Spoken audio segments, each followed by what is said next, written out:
Hey everybody, welcome back to the Jesse Nyberg Podcast. If it's your first time here, welcome, and if you're returning, appreciate all the support. Today I have on a really cool guest. He's my friend and photographer and director, Edson, someone I met over here in Los Angeles, and he really fits the kind of mold of like someone that's a little bit different, but also still like a really strong creative, and he does some badass film photography and video and things like that.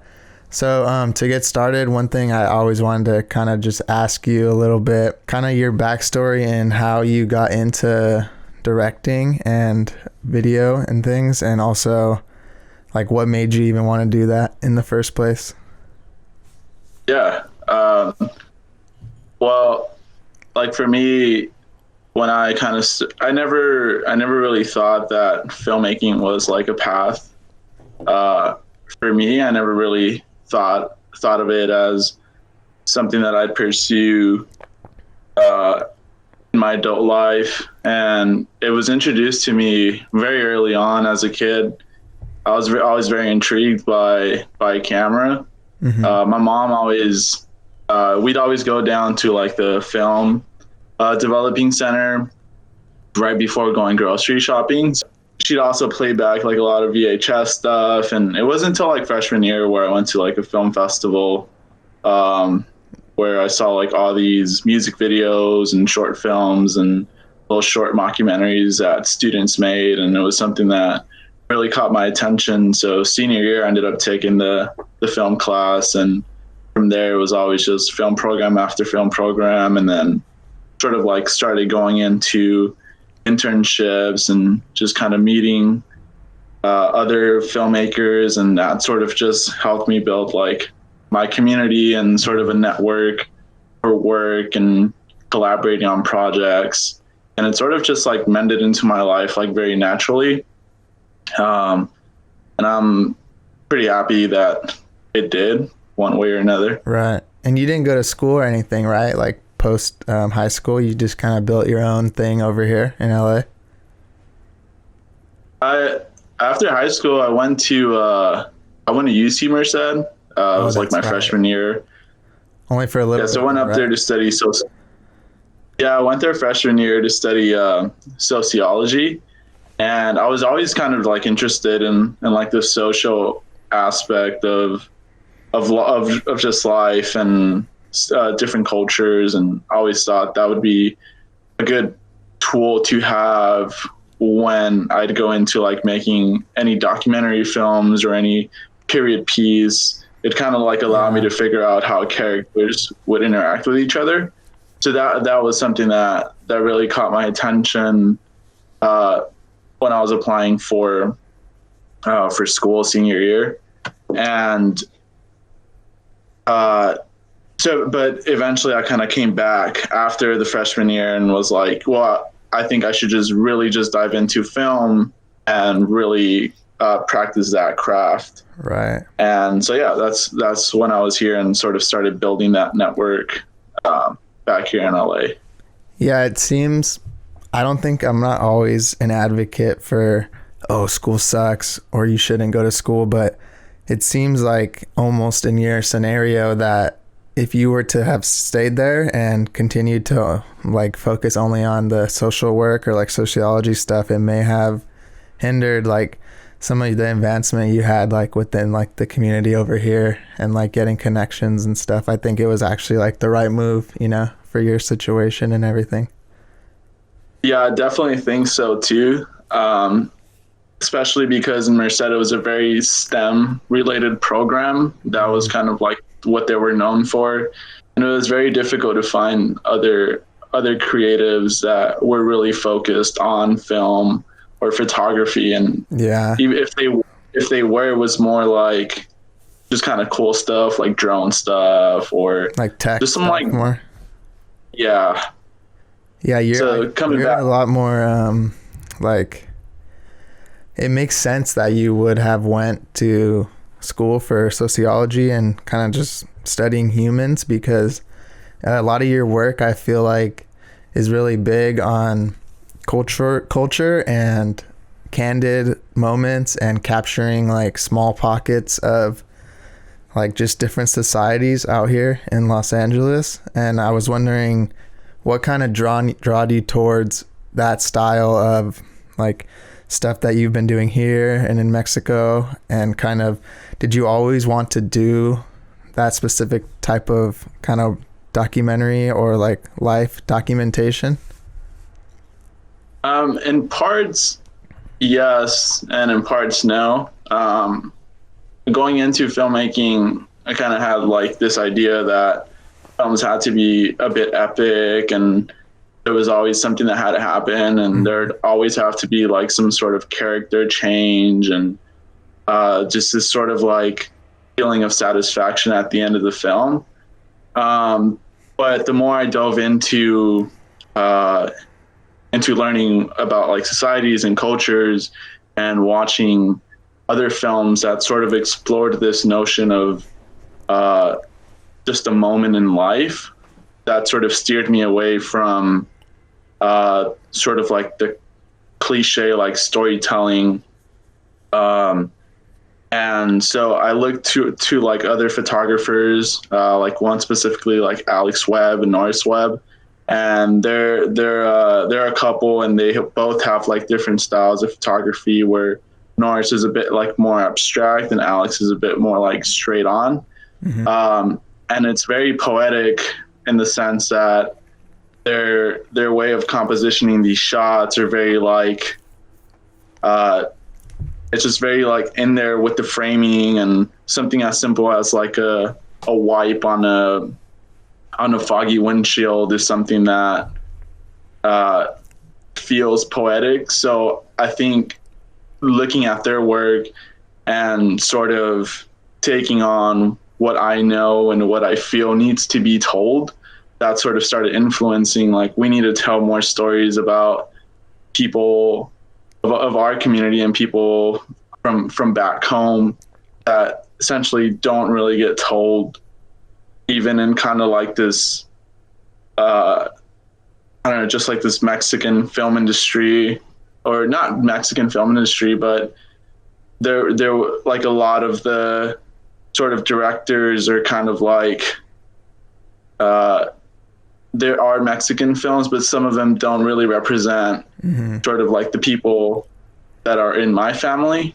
Yeah. And so it's kind of like, yeah. Isn't I think I remember Vince telling me kind of about a lot of the Mexican directors in that culture.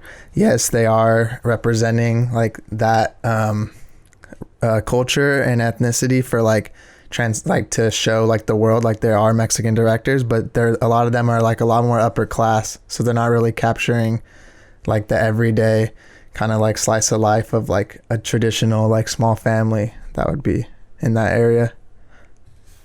Right. Yeah. And sometimes like I often like find myself looking to other sort of filmmakers, not necessarily Mexican, but just like Japanese filmmakers who are sort of in that niche of telling these slices of life.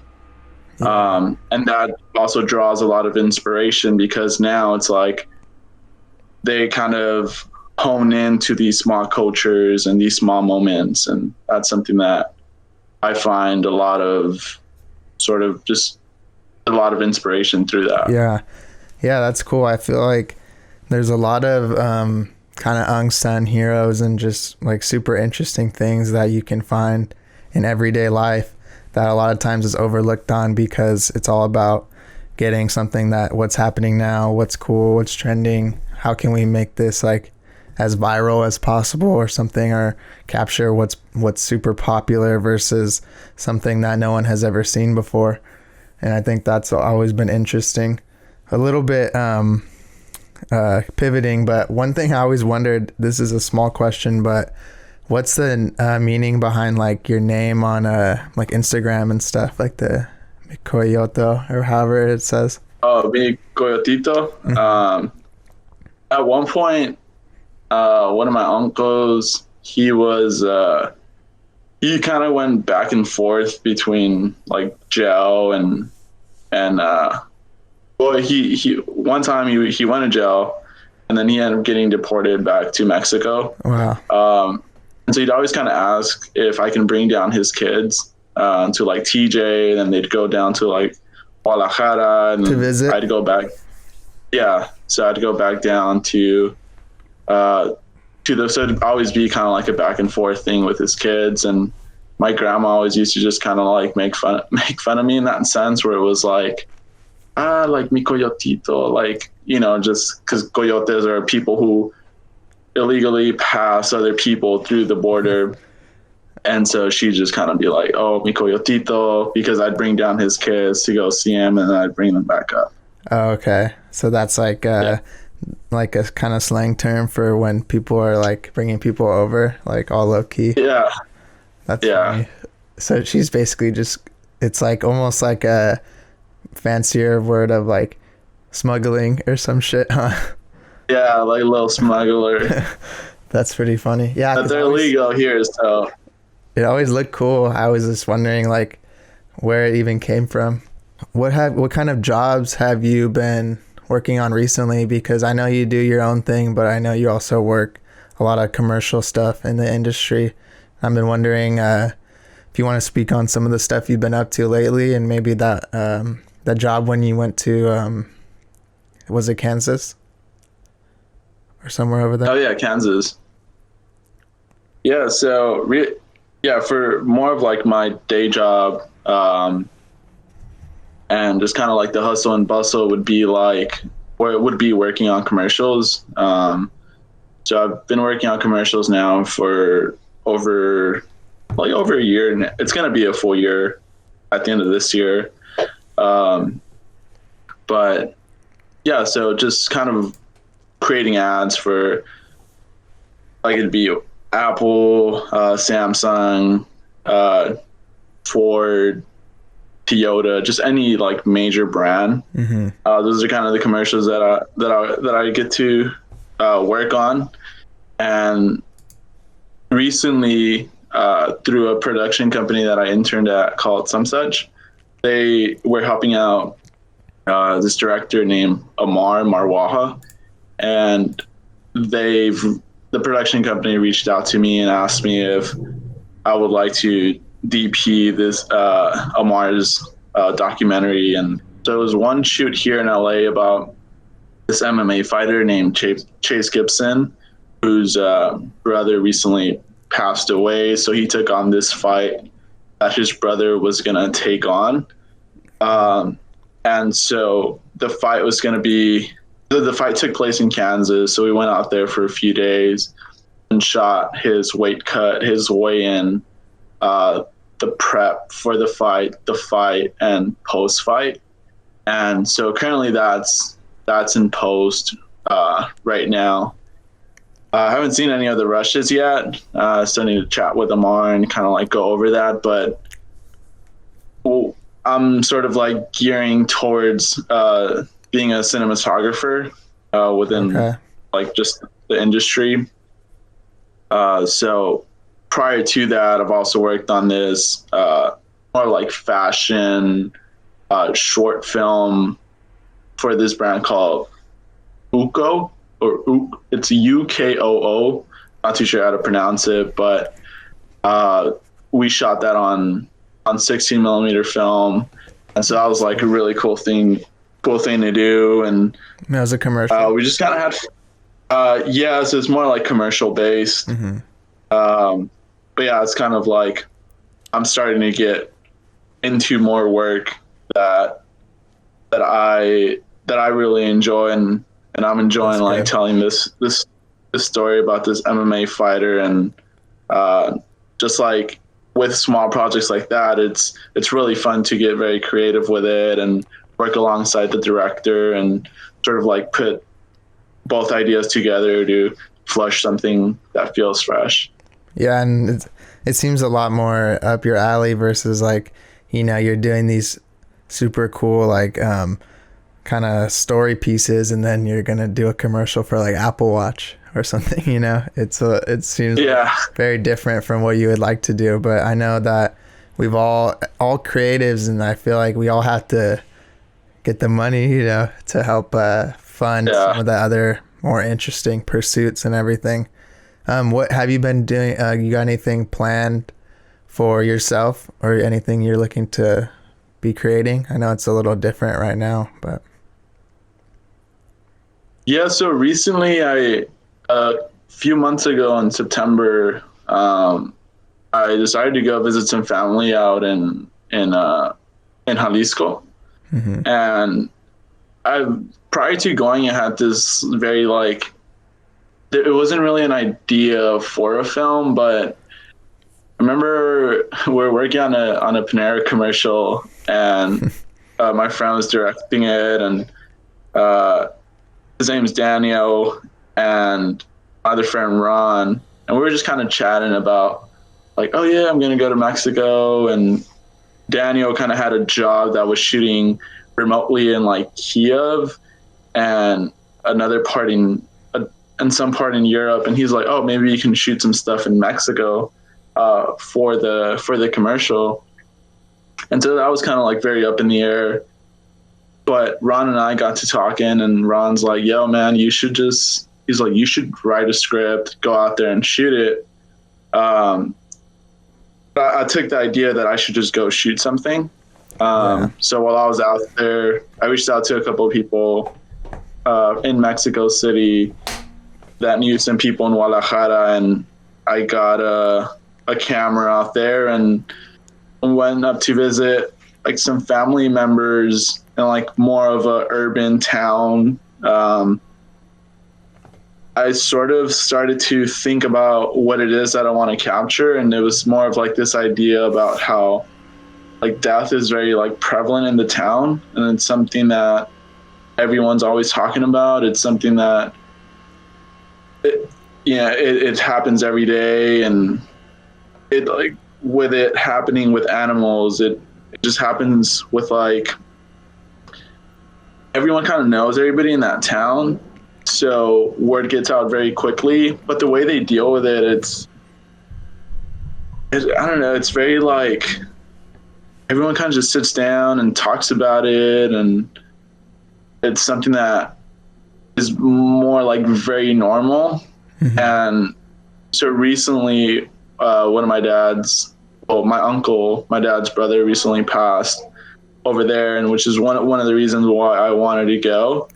Was because my grandpa was very, he kind of took it very, very hard. And so I decided to go out there and just spend time with them. And through this, started capturing a lot of portraits of family members, more new life within the animals. My aunt had a duck who recently had little ducklings.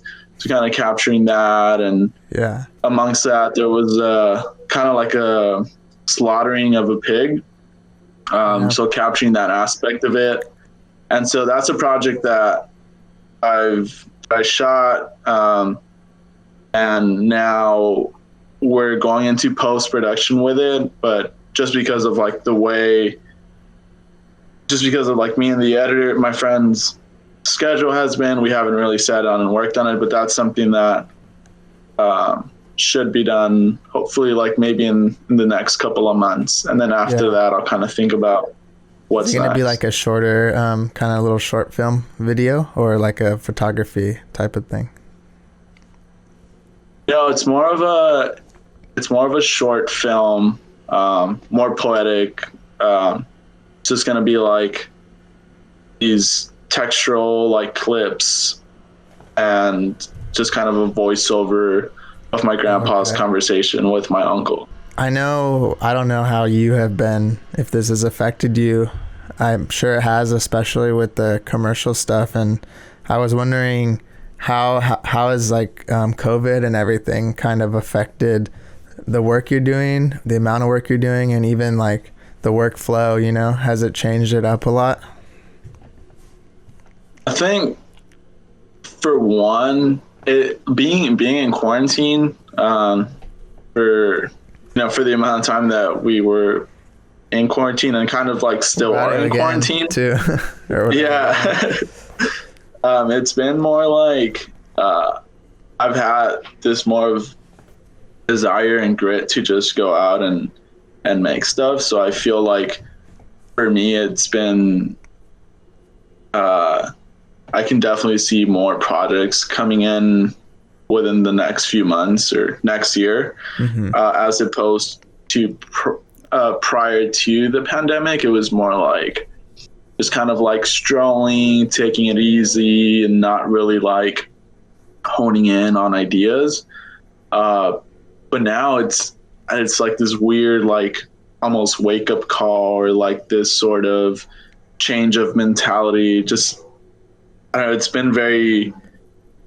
there's been a lot of epiphanies during the pandemic. So I definitely do feel that because of it, I'm a bit more like eager to go out and do stuff. So even like going out to Mexico and just going out there and shooting, that was something that was like as a result of the pandemic, in that sense. So yeah, kind of like, I feel like there's been a bit more work. I feel like the work in terms of commercials, it's been kind of like steady. And how is that over there? I've been curious to hear about what are kind of the procedures and things nowadays when you're doing commercial stuff for COVID? Yeah, so we get tested prior to the job starting. So let's say got a job coming up on the 1st. So we'd have to get tested either that morning, because they do like the 15-minute result stuff. Oh, the fast one. So we get tested. Yeah.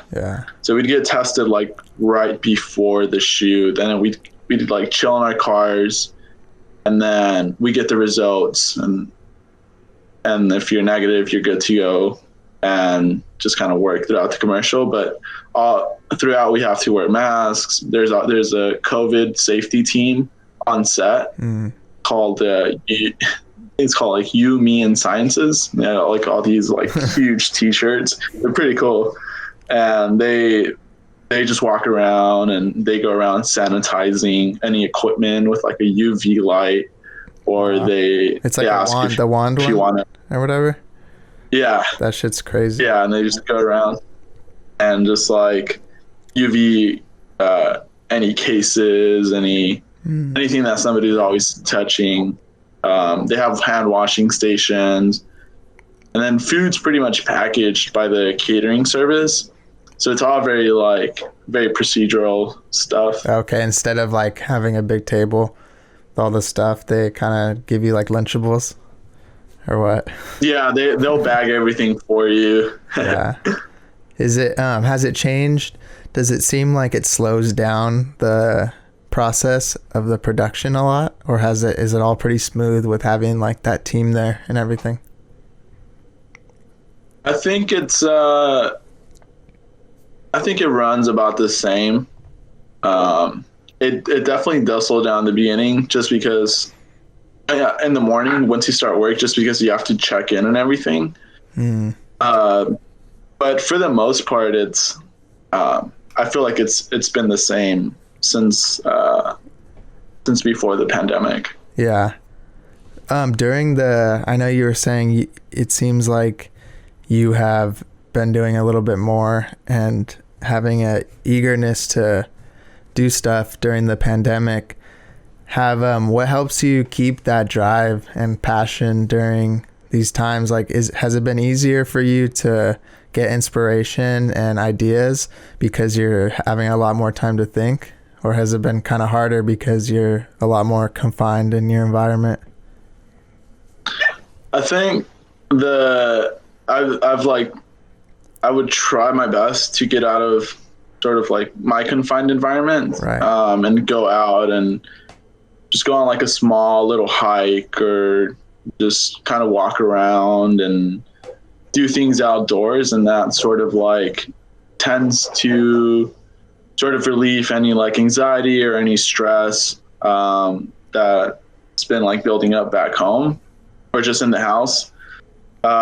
So definitely like getting out and then coming back, sort of able to sit down and think about any ideas, and even having like other people like other fellow filmmakers and just chatting with them and speaking to them about like other ideas that sort of like keeps things going. I like call up my friend Jonathan. He's also a filmmaker, and we went to the same film program like right after high school back in like 2015. So we hop on the phone for like an hour, maybe like once a week, if not like once every 2 weeks.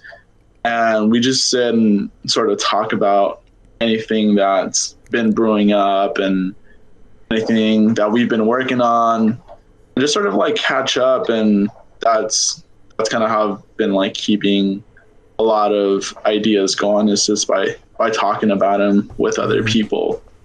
That's good. Yeah, it's good to have someone that you feel is understands the things that you're going for, but will also, that they're a good friend or coworker, and they're honest, and they won't just yes man you or anything like that. They'll actually check your ideas if they're bad, right, or things like that. Yeah. Because the worst is when you're trying to get good, like constructive feedback on things, and people just like are your friends. So no matter what, they're like, this is like the best thing ever, or so good. Right. I wouldn't change anything. But that if you were to show this to like a proper designer that's like higher level or anything, they would have a lot to say about it, even if it's small things. So another thing that I wanted to get into is I've been curious because I don't know a lot about film and directors specifically. And sometimes like Sean, my friend Sean, and then Vince as well, will always tell me about these directors, and they're very much into films because they know it as if like, how people know music, like, yeah, this guy directed this guy did this, and I barely even know like what the movie's called. So it's cool to learn about that stuff. And I was wondering, we can link some in the description and maybe give out some suggestions. Who would you say are maybe like your 3 or a few of your top like directors that you enjoy and also get like inspiration out of? I feel like the first one would be Agnes Varda. She recently passed away, and she was a French filmmaker who did a lot of like she did a lot of documentary. She has this collection called Agnes in California, and it's basically 4 documentaries. One called Murmurs, one called Documentar, and can't remember the name of the other 2. But she basically comes out here and sort of like, it's more like for Documentar is about this French woman who moves into an apartment complex in Venice with her son to explore, and the film explores like what life is like, why is there so much repetition, like what does love mean in this sort of town. And so the documentary part of it is where she's capturing these like real life moments of people arguing or people at the laundry, just these moments of like repetition. And one of my other like favorite films from her is this film called Vagabond, and it basically just means like hitchhiker.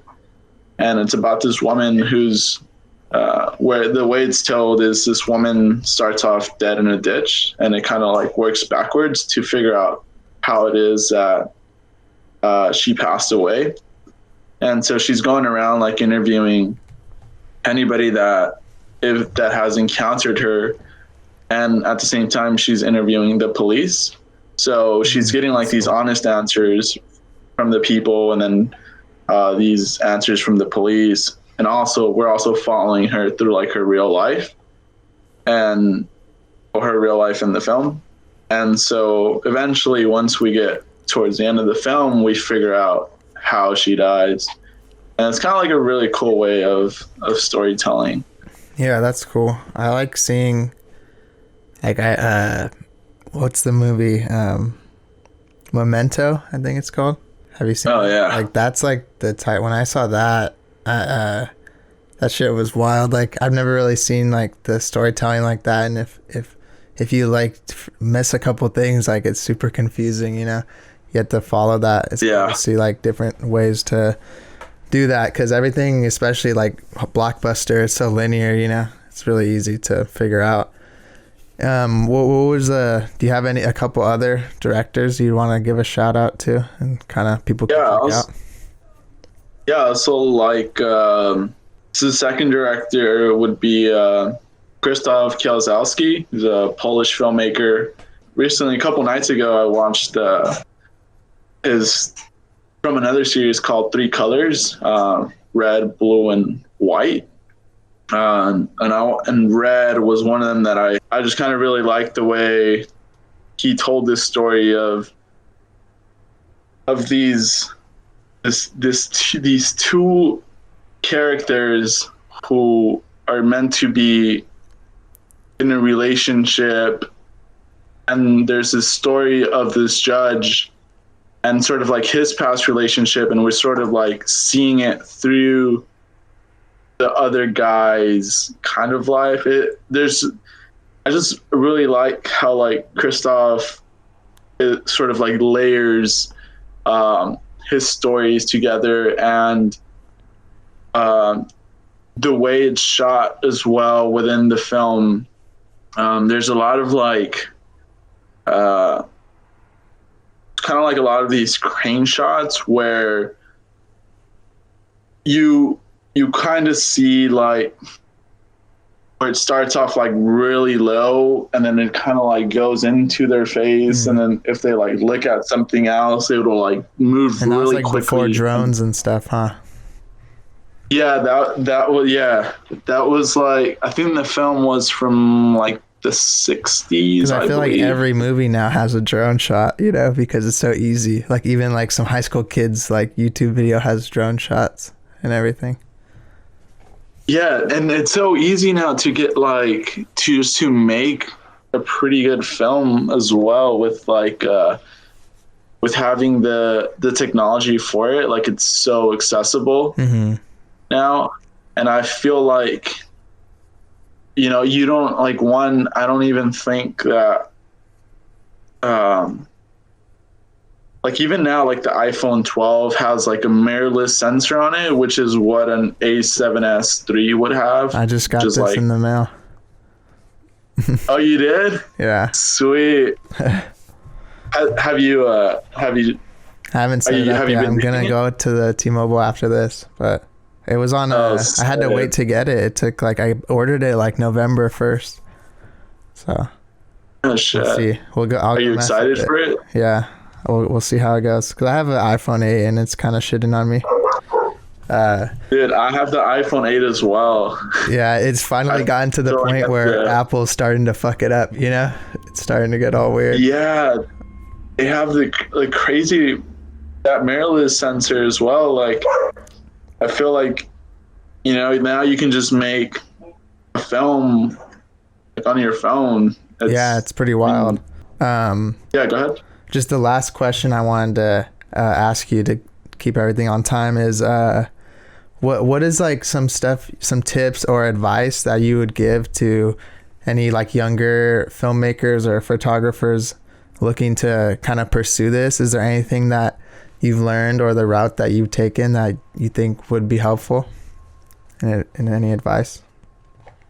I think a lot of the advice that I got when I was studying film, a lot of it was to look within yourself and like pull out those real stories and have it be as real as possible. And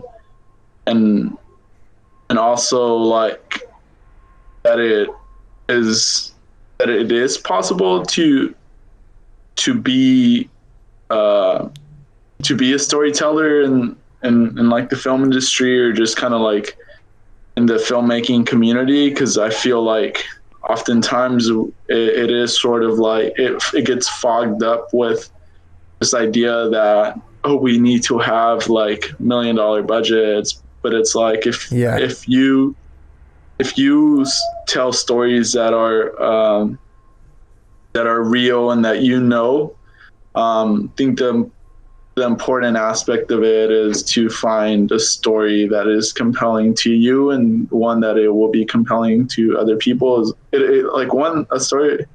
If you find the story that is compelling to you, I feel like that story will be compelling to other people as well. Right. And if you tell it in a way where it's as real as possible, then that's one of the things that I feel will make one a stronger filmmaker. Definitely I always try to look to like some of like the filmmakers like first films. So for example, like David Lynch, his first like a film called Eraserhead. It's just like this weird like obscure film, like super like live. It's got like live animation to it, and he just kind of like goes in on it. And so I feel like one of the advice to any aspiring filmmaker is to just figure out and just make stuff that is compelling and not really be afraid. I feel like the easiest way I could put it is I came across this guy in downtown, and I asked him like, yo, like, so what's your name? And he's like, oh, my name's Come Up. Like, yeah. Just kind of looked at him like, what do you mean? He's like, well, isn't everybody on the come up? Like, isn't that what everybody is trying to do? Is like come up. And he sort of like got into explaining about how like, if you go into this building, he's like, how do you know it's safe? Like, started talking about how like nothing is perfect, even within like the city that we live in. And he sort of like was touching on how like things were perfect before things started to get built. So like the land itself was perfect as it was. So he's like, we live in this like imperfect society. So even if you make something, like it's part of an imperfect society, so it won't always be perfect. So like to never really overthink about how perfect something will be, because it will always have its flaws. And like one should just go for it. Just go for making That's stuff. Good. I like that. It's beautiful. It's funny though that you prefaced it by, all right, this is the easiest way to explain it, and then you start talking about this guy downtown, his name and everything. But you brought it all back together, and at the end I was like, oh, okay, that definitely makes sense. I think that's good advice, and I feel the same way as to any aspiring designers. Don't be afraid to fail. It's better to fail than not try at all. I always think you learn the most from the failures rather than the successes. So definitely just try stuff and don't be afraid.